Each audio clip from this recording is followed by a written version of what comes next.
নমস্কার। আমার আরও একটি নতুন ব্লগে আপনাদের সকলকে জানাই অনেক অনেক স্বাগত। আজ আমাদের পুরীর দ্বিতীয় সকাল। মা বাপি দুজনেই প্রত্যেক দিন অনেক সকালবেলা উঠে মন্দিরের দিকে যায়, কিন্তু আমি দিদি বা জামাইবাবু আমরা উঠতে না পারার জন্য আমরা যে যখন উঠি আমরা তাদের সময় মতনই ঘুরতে বেরোতাম। তো দিদি আর আমি এখন দুজনে বেরিয়েছি টুকটাক একটু চারিদিকটা ঘুরে বেড়ানোর জন্য এবং টুকটাক কিছু কেনার জন্য। এই যে এখানে দেখছেন, এখানে গামছা কিনছি আমরা। গামছা কেনার প্ল্যান কিন্তু একেবারেই ছিল না। একটা দোকানে গিয়েছিলাম জল কেনার জন্য, তো সেখানে গিয়ে দেখলাম ঠাকুর আসনের সামনে একটা সুন্দর গামছা পাতা রয়েছে। সেটা দেখে এতই পছন্দ হলো যে গামছা দোকান দেখে আমরা সেই রকম গামছার বিবরণ দিয়ে গামছা কেনা শুরু করে দিলাম। চলো আগে।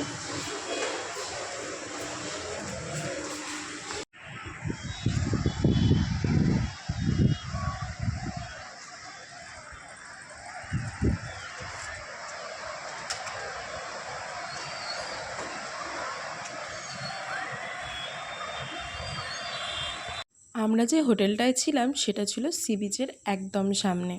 তো ছাদে উঠলেই সেখান থেকে সমুদ্রটাকে দেখা যেত। কী যে অপরূপ সুন্দর লাগতো, শুধু দেখাই যেত না, সেখান থেকে আমরা সমুদ্রের ঢেউয়ের যে শব্দ সেটাও শুনতে পেতাম। এত সুন্দর ছিল জায়গাটা। ছাদ থেকে আর বেশিক্ষণ সমুদ্র দেখে লাভ নেই, কারণ বেলা অনেক হয়েছে। মা বাপিও স্নান করেছে অনেকক্ষণ, আমাদের জন্যই তারা অপেক্ষা করে আছে, তারা এখনও লাঞ্চ করতে যায়নি।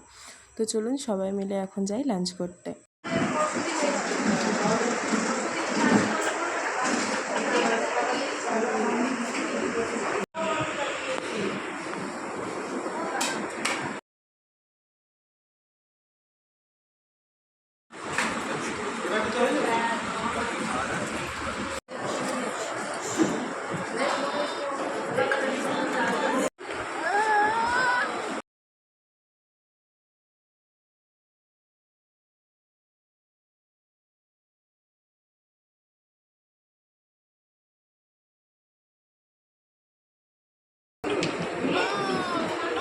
খাওয়া দাওয়া সেরে কিছুক্ষণ রেস্ট নেওয়ার পরে আমরা গেছিলাম পুরীর মন্দির দর্শনে। কিন্তু মন্দিরে যেহেতু ক্যামেরা নিয়ে যাওয়াটা একদমই অ্যালাউ না, সেজন্য বাইরে থেকে যেটুকু পেরেছি আপনাদেরকে মন্দিরটা দেখানোর চেষ্টা করেছি। পুরীর মন্দির থেকে বেরোনোর পরেই আমার মধ্যে এখন কাজ করছে একটা জিনিসেরই অপেক্ষার, পুরীর মহাপ্রসাদের। অর্ডারটা যেদিন দেওয়া হয় সেদিন খাবারটা পাওয়া যায় না, পাওয়া যায় তার পরের দিন। তাই আজকে যখন আমরা মন্দিরে গেছি, আজকে আমরা খাবারের অর্ডারটা দিয়ে এসেছি, খাবারটা পাবো আমরা কালকে। আগেরবার যখন পুরী গিয়েছিলাম তখন আমি রান্নাঘরের সামনেটা পর্যন্ত গিয়েছিলাম, রান্নাঘরের ভিতর পর্যন্ত যাওয়ার সৌভাগ্য সেবারে হয়নি। এবারেও দেখুন, আপনারা যখন মন্দিরটা দেখালাম আপনারা দেখতে পেয়েছেন কি বা ক্যামেরায় সেটা ধরা পড়েছে কি আমি ঠিক বলতে পারবো না, তবে সেই সময় চলছিল মন্দিরের যে পতাকা বদলানো তারই কাজ। তো সেই সময় রান্না বান্নার কাজ সমস্ত শেষ হয়ে রান্নাঘর পুরো ধুয়ে মুছে পরিষ্কার করে পুরো বন্ধ করে দেওয়া হয়ে গেছিলো।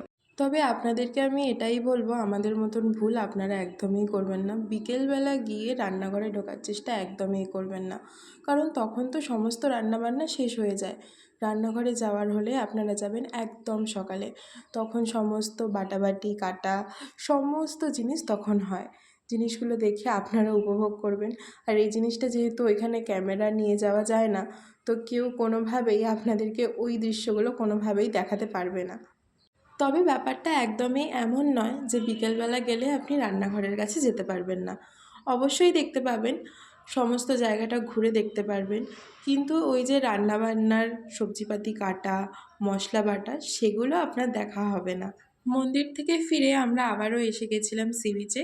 তবে তার আগে অনেক জিনিসপত্র কেনাকাটি করা হয়েছে, হাতে একদমই সময় নেই, তাই কেউ কোনোভাবেই আমরা ঘোরার, শরীরে যতই কষ্ট থাকে কিন্তু ঘোরাটা আমরা কেউই কমাচ্ছিলাম না।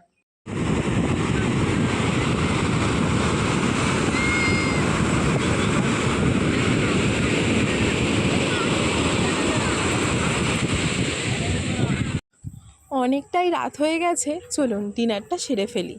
আজ তাহলে ভিডিওটা আমি এখানেই শেষ করছি। যদি আমার ভিডিওটা আপনাদের ভালো লেগে থাকে তবে অবশ্যই লাইক শেয়ার সাবস্ক্রাইব করবেন।